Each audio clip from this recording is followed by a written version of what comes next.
എന്നാൽ ചില ആളുകളെങ്കിലും ഷെയ്ഖിനെ അങ്ങനെ വിമർശിക്കുന്നുണ്ട്.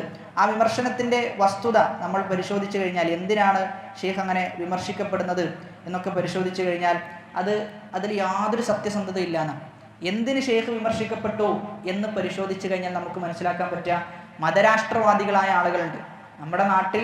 മതരാഷ്ട്രം പറയുന്ന ഒരു രാഷ്ട്രം, അതിൽ ഇസ്ലാമിക രാഷ്ട്രമായാൽ മാത്രമാണ് അവിടെയുള്ള മുസ്ലിമീങ്ങൾ ചെയ്യുന്ന ഇബാദത്തുകൾ സ്വീകരിക്കപ്പെടുകയുള്ളൂ, അവരുടെ ഈമാൻ പൂർണ്ണമാവുകയുള്ളൂ. അതല്ലാത്തിടത്തോളം കാലം അവിടെയുള്ള എല്ലാ ആളുകളും കാഫിറുകളാണ്, അവർ ജാഹിലിയത്തിലാണ് ജീവിക്കുന്നത് എന്ന് പറഞ്ഞു വെച്ച ആളുകളുണ്ട്, എന്ന് എഴുതി വെച്ച ആളുകളുണ്ട്. അപ്പം അതിനെതിരെ വളരെ കണിശമായ നിലപാടെടുത്ത പണ്ഡിതനായിരുന്നു ഷെയ്ഖ് റബീഉ ഇബ്നു ഹാദി അൽ മദ്ഖലി റഹിമഹുല്ലാഹ്. അപ്പം ആ മതരാഷ്ട്രവാദത്തിനെതിരെ സംസാരിച്ചതിൻ്റെ പേരിലാണ് എന്ത് ചെയ്തത്, ഈ പറയുന്ന ഷെയ്ഖ് റബീഉ ഹഫിളഹുല്ലാ വിമർശന വിധേയമായത്. അപ്പം ആ വിമർശനം നമ്മൾ വളരെ കൃത്യമായി വിശകലനം ചെയ്ത് കഴിഞ്ഞാൽ ഒരാൾക്കും എന്ത് ചെയ്യാൻ പറ്റൂല, അദ്ദേഹത്തിൻ്റെ വിമർശനത്തെ കൃത്യമായി മറുപടി പറയാൻ പറ്റൂല എന്നാണ് ഷെയ്ഖ് റബീഉ വെല്ലുവിളിക്കുന്നുണ്ട്. ഷെയ്ഖ് റബീഉ റഹിമഹുല്ലാ വെല്ലുവിളിക്കുന്നുണ്ട്. ആ വെല്ലുവിളി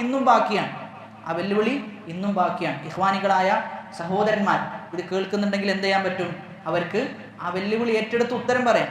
ഷെയ്ഖ് പറയുന്നത് ബൈനനാ വബൈനകും കുതുബുസ് സലഫ്, ഞങ്ങൾക്കിടയിലും നിങ്ങൾക്കിടയിലും സലഫുകളുടെ ഗ്രന്ഥങ്ങൾ ബാക്കിയാണ്. ഞാൻ പറയുന്നത് എൻ്റെ വകയാണ് ഞാൻ പറയുന്നതെങ്കിൽ നിങ്ങൾക്ക് എന്ത് ചെയ്യാം, സലഫുകളുടെ പുസ്തകം വെച്ച് നിങ്ങൾക്ക് തെളിയിക്കാം. അതിന് നിങ്ങൾ എന്ത് ചെയ്യണം, മുന്നിൽ വരണം. നിങ്ങൾക്ക് എന്തായാലും എന്ത് പറ്റൂല, അതിന് നിങ്ങൾക്ക് സാധ്യമല്ല എന്ന് ഷെയ്ഖ് തറപ്പിച്ചും ഉറപ്പിച്ചും പറയുന്നുണ്ട്.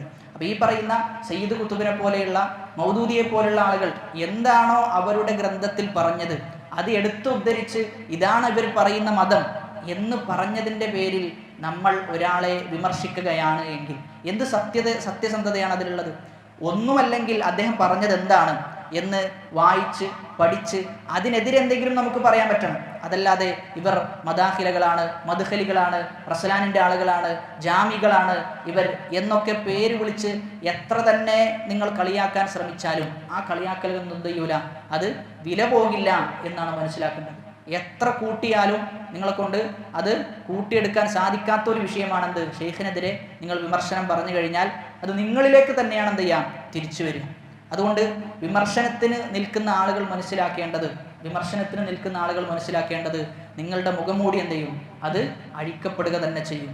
നിങ്ങളുടെ മുഖംമൂടി അത് അഴിക്കപ്പെടുക തന്നെ ചെയ്യും എന്നാണ് മനസ്സിലാക്കേണ്ടത്. കാരണം വളരെ വ്യക്തമായി ഒരുപാട് പുസ്തകത്തിലൂടെ ഇഖ്വാനികളുടെ അജണ്ടകളും അവർ കാലങ്ങളായി അവർ ശ്രമിച്ചുകൊണ്ടിരിക്കുന്ന അവരുടെ പദ്ധതികൾക്കും എല്ലാത്തിനും തടസ്സം സൃഷ്ടിച്ച ഒരു പണ്ഡിതനായിരുന്നു ഷെയ്ഖ് റബീഉ എന്നാണ്.